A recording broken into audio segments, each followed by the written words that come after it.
neglect the house of our God. And then to top it all off, you could say this is an Old Testament principle. We don't have to do it anymore today. But Jesus himself echoes these words in Matthew 23:23. I printed it here on your note sheet. Jesus says, "Woe to you, teachers of the law and Pharisees, you hypocrites! You give a tenth of your spices, mint, dill, and cumin, but you've neglected the more important matters of the law, justice, mercy, and faithfulness. You should have practiced the latter without neglecting the former." So Jesus says to these Pharisees, you tithe everything, but you neglect issues of justice and mercy. You aren't taking care of the poor. You aren't helping people know God better. You have rejected and neglected all these things that are most important to the heart of God, and you've just kept a surface issue that is this tithe thing. And Jesus says, no, the tithe by itself is not good enough. You need more. You need to expand your heart to connect with the things of God. And so you put all these things together, and I want to draw out for you just 3 quick statements about the tithe. The tithe is for, number 1, it is for worship and celebration. Oh, I put the remote all the way back over here. The tithe is for worship and celebration, number 1. Number 2, the tithe was given for the cause of the poor. The Levites, the fatherless, the widows, the aliens, the foreigners who lived in the area, the tithe was given for the cause of the poor. And then number 3, the tithe was given to the Levites and the priests. Nothing has changed except for the details.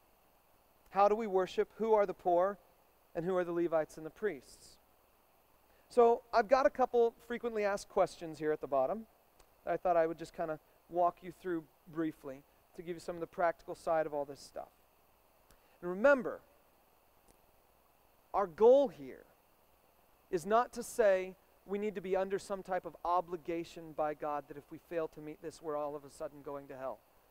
God isn't going to meet up with you when you meet up with him and say, okay, bring out your checkbook, let's take a look. Did you meet 10%? Oh, nope, 9.5%, not good enough, down to hell. God is not going to do that. He is not legalistic over this kind of stuff because Jesus has come and he's expanded it far beyond this measly 10% thing. He's expanded it to a whole heart, whole life thing. And 10% is basically just even the starting point. Jesus says, you should have done that and also this other. So he starts there. Okay, so here are some frequently asked questions. Should I tithe on my net or gross income? Some people have this real big debate, and they say, well, should I tithe on my net income, my after taxes income, or my gross income, my before taxes income? And I'm just going to tell you, if you're asking that question, there are 2 ways it can be wrong and 1 way it can be right. Reason number 1 how it could be wrong is what you're trying to do is you're trying to be minimalistic about it. And you say, I'm trying to give to God the smallest amount that covers my basis. And so I need to know from God what is the law on this, what is the detail, so that I can cover my bases. That is a C+ mentality. God, what is the requirement? Let me go ahead and meet that requirement. That is a minimalistic approach, and I don't think it's healthy. If you're asking that question, there's another reason you could be asking that question, and that is because you're thinking legalistically, which means, God, I have to meet this requirement or bad things are going to happen to me. I have to meet this requirement or I'm going to suffer your punishment. I have to meet this requirement or I'm going to hell, or something along those lines. And God does not want you to be legalistic about this stuff. Instead, what he wants you to do is to experience the freedom that comes when you get this red apple out of your sight and can begin to live in rejoicing over the fact that you've got 9 amazingly tart Granny Smith apples. That's what God wants to do for you. And so don't even ask the question, should I tithe on my gross or my net? What I would say is just get going. Start with it. Just start giving. Start with something, Get yourself into the flow where you're getting stuff out of your hands before you mess with it too much.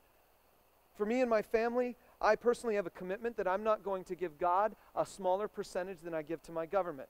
And so I base my tithe system on my gross income, our family's gross income. But quite frankly, I really wish that we could expand that way beyond that. And so we're working on increasing that. And you can ask me about that some other time if you want. Question number 2, what if I tithe and then can't afford it? Proverbs 3:9-10 says, honor the Lord with your wealth, with the first fruits of all your crops, then your barns will be filled to overflowing, and your vats will brim over with new wine. God says, I am giving you more than you need, and I want you to return to me that portion that I'm claiming you don't need, and then, before long, you will experience the fact that you have more than you can even possibly hang on to. Now, this is not a money promise. God doesn't say, give me 10%, I'll expand all of your bank accounts.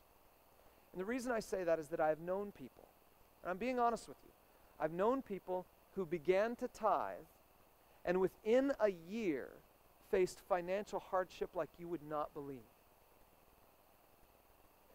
I've also known people who began to tithe, and within a year faced freedom like you would not believe.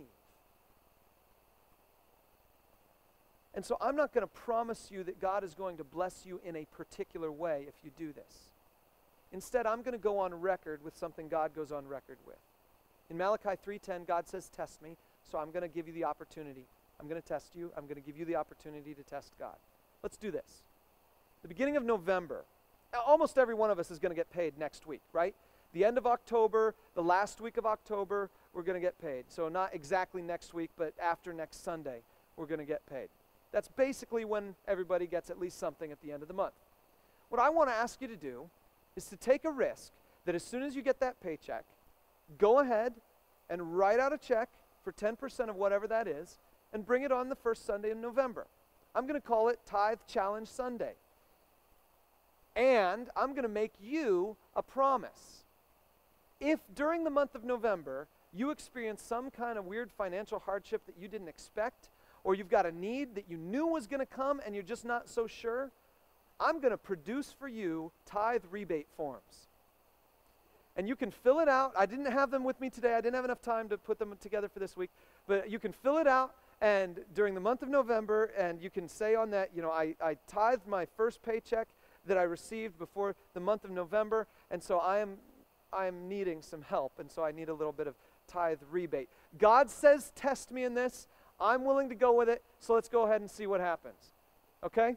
And I will show you just in a couple minutes of why I think this can happen and why it could be amazing. So I'm going to skip to the last question. Where should I give my tithe? There are a lot of people who would say, okay, in the Old Testament there was one temple. Today we've got lots of Christian ministries. Maybe I can give my tithe to a bunch of different Christian ministries. So I'm just going to give you a suggestion of how to figure that stuff out. What is the tithe for? The tithe is for worship, and the tithe is for caring for the needs of the poor and those who can't help themselves. So that poor includes the Levites, or what we might call the vocational Christian ministers today, missionaries, pastors, staff members in churches, things like that.